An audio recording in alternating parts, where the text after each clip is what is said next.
Within about 6 hours of landing, we'd already ended up drinking on empty stomachs and played one too many drinking games that night. So first night in Prague and the club didn't even see us. And somehow that still wasn't the worst decision I personally made on that holiday. So before this trip, I spent 75 days properly locking in, training, dieting, trying to get lean for my first proper lads holiday. Let me set the scene a bit. So there was 5 of us going to Prague and we were going for 4 nights. It was our first proper lads holiday. I had a full itinerary ready. One of the boys doesn't drink, so that ended up being really useful, especially for that first night. You know, I just wanted to go out, enjoy myself for a few days and come back and get back on the plan. Let me break it down right from the beginning. Friday morning starts off pretty normal. We get a cab to the airport, we're buzzing. We're ready to get on it. The flight's calm, someone bought me beers, I'm not complaining. I was sitting there thinking, what a start to this holiday. Looking back, that might have been the first warning sign. We land, we get to the hotel, drop our bags off. And instead of doing something intelligent, maybe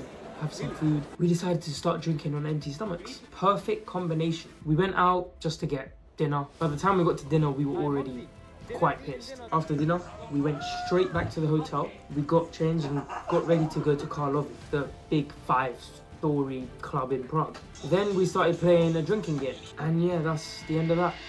One of the boys got drunk pretty quickly. So everything kind of stopped after a while and we just made sure he was gonna be all right. No one really cared about leaving too soon because it was only 9 p.m. And then eventually, we looked at the time. Somehow, we got too carried away trying to sober up this guy, and it was about 12:30 or 1 in the morning. Now, any normal group would have just said, let's just sleep and try again tomorrow. Last time I checked, we weren't a normal group. We thought the best way to rescue the night was to just start downing drinks. To catch up. Catch up with what? I don't know. Yeah, let's just say it wasn't the perfect night out. Remember that sober friend? Oh, he was a legend that day.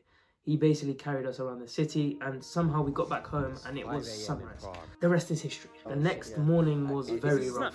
We basically got 1 or 2 hours of sleep. Everyone was sitting around breakfast looking pretty finished. I don't think there was even much conversation. We were just really talking about what happened last night and the chaos that we created ourselves. But as I said, we locked in and we got up and did the day. On Saturday, we saw loads. That was our main tourist day. Prague Castle, Mala Strana, Lenin Wall, Camper, the iconic Charles Bridge. We were knackered, but we were outside. Saturday night, we tried it all again. So we had booked the Drunken Monkey open bar. Started off there. Good vibe, good atmosphere, a bit hot in there. Then we went back to the hotel and had some more prees because clearly we'd learned a lot from Friday. But this time, believe it or not, we actually made come on. We went to the rooftop club called Duplex and it was actually a very good thing. Everyone had a good time for a couple of hours and then we made it back in one piece.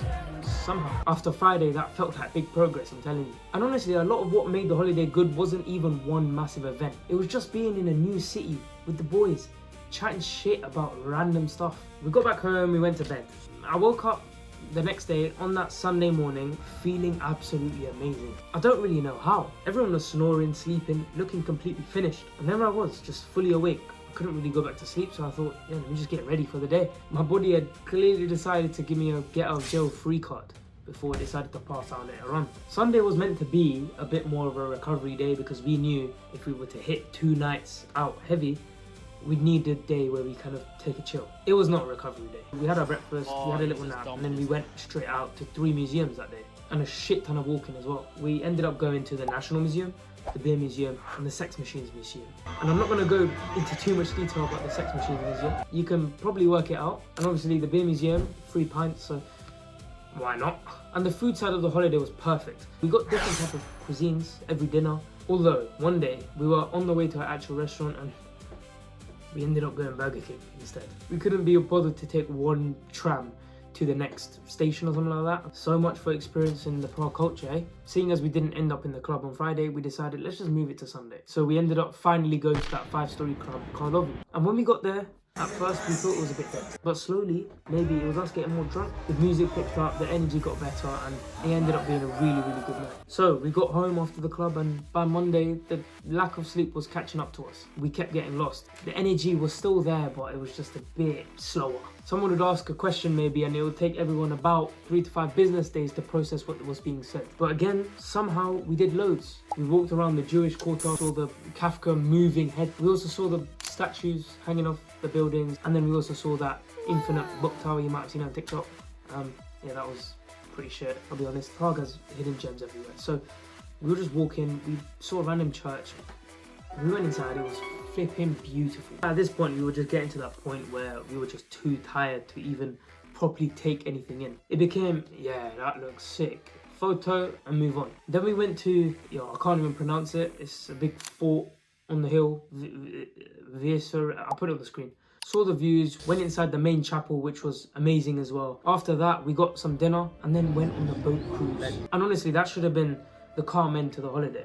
Oh, you know it wasn't the calm end. So look, it was a nice boat tour, sit down, chill out, taking the views of the riverside of Prague. Then, straight after the boat tour, we went to this massive arcade. I think it was like 3 floors, called Levels. I mean, it was pretty sick, but it wasn't something to write home about. But again, it was something different and everyone had a good time, so I guess that's all that matters. Everyone was ready to go back home and go sleep, except for me. Classic. It was the last night and I wanted a night out again. No one was, on it. They were done. I was trying to convince them to come. Look guys, it's beer time. I kept saying I didn't come Prague to sleep, which after 4 days of no sleep probably pissed them off as well, to be fair. No one agreed. So instead of accepting my losses and going back with everyone else, I decided to go on my own. Fucking idiot. Oh, it only gets worse and worse. But look, at that point, in my head, I knew Prague like the back of my hand. Look, I'd been there for a few days, so I saw a few landmarks, so I'm a local now, you get me? And you know what? You're probably thinking it all went wrong, but I genuinely went there, somehow got an Uber, got tickets to the club, and then got in, had my night out. It was a banging night out, I can't lie. Don't know why I didn't book an Uber, but I walked home, somehow just using landmarks to find my way back home. I used Find My AirPods to get me home. At one point, I was sprinting down the street, realizing I'd gone the wrong way, and then somehow found my way back to the main street. And instead of opening Google Maps, I was just using these landmarks and my AirPods to get home. And somehow it probably took me, I think, about an hour to get home when it should have been 20 minutes. But I made it home. The excuse that you're only young once and you're only in Prague once probably got a bit too far, you know what I'm saying? Look, now it's funny and we all laugh and joke about it, but probably the dumbest decision one could make. I woke up the next day. My boys had sleep. They had a decent amount, 6-7 hours of sleep. So they woke up feeling good, ready to, go to this big mall. I was finished, I'll be honest. I knew that after I come back and I get back home, I'd be finished. We got breakfast, packed. We left our bags and went exploring for a bit as well. I got a shirt for £9 from H&M, so I'm living. We went back to the hotel, collected our bags and went straight to the airport. Obviously, we had to get a Burger King at the airport, but on the plane, I was sleeping like a baby. One of them sleeps where you wake up and your head's like this and your neck's hurting and you got dribble on the side of your face. It's mad. And when I got home, I can't lie, I needed a few days to just reset. My sleep was all over the place. I hadn't trained, I hadn't eaten. After a couple of days, you start going gym again, you start eating properly, you start getting back on your sleep cycle. You're back in the routine again. And that made me realize that I didn't spend 75 days just to stress about every calorie in Prague. The whole point was go away with my boys and just have a good time. Bro, what's the point of having a routine if you're too scared to step away from it? At the same time though, you can enjoy yourself, but you gotta know your limits. I needed a few days to recover and become a normal person again. But once I was on the group chat ready to book the next one. Never learn, do we?